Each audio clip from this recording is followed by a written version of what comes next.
Hello friend, नमस्कार। मेरे भोजपुरी देहाती गीत के चैनल पर जितने बहन भाई अम्मा चाची लोग जुड़े हैं, मैं सभी के लिए मंगल कामना करती हूँ कि आप लोग स्वस्थ रहें, मस्त रहें, अपना ख्याल रखें। देखिए, बहुत एक प्यारा दर्द भरा भक्ति विवाह गीत लेकर आई हूँ। अच्छा लगे तो कमेंट में आप लोग ज़रूर बताइएगा और अपना ढेर सारा प्यार दुलार दीजिएगा। जय माता दी।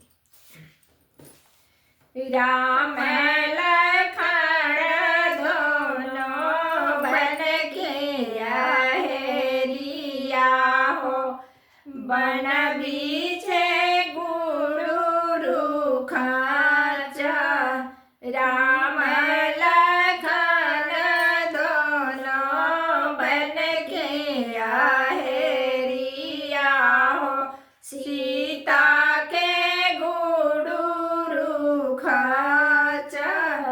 गुरु बाहर जानी होई है सीता हो। रावण हरि ले जा, गुरु बाहर जानी होई है सीता हो। रावण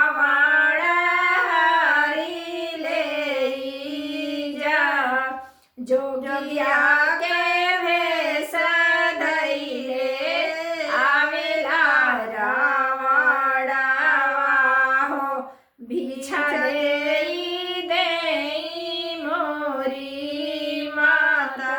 जोगिया के भेष धइले आवेला रावणवा हो, भिक्षा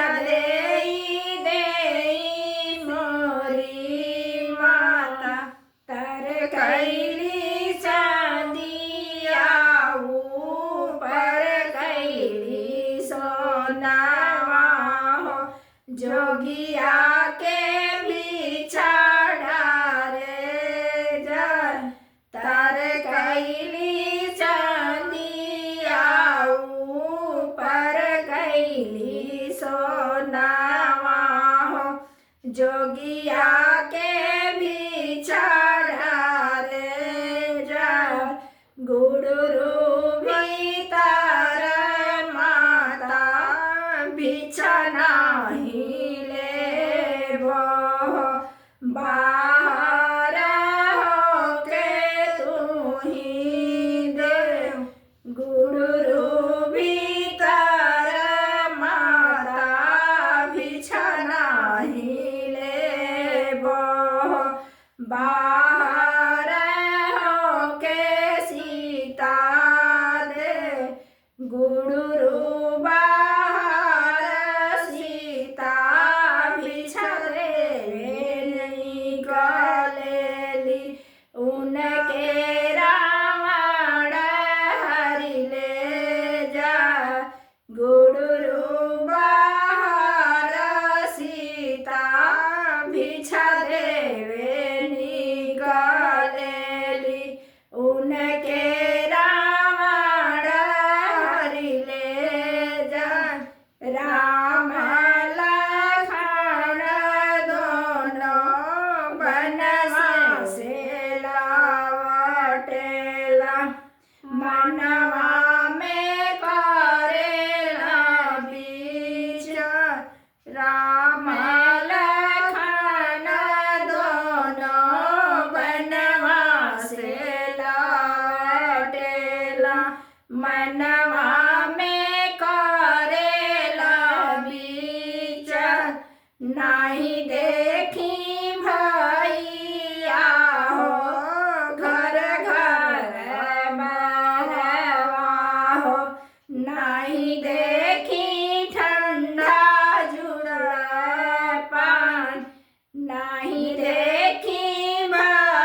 सीता ही भाभी के कतहु ना देखली हो।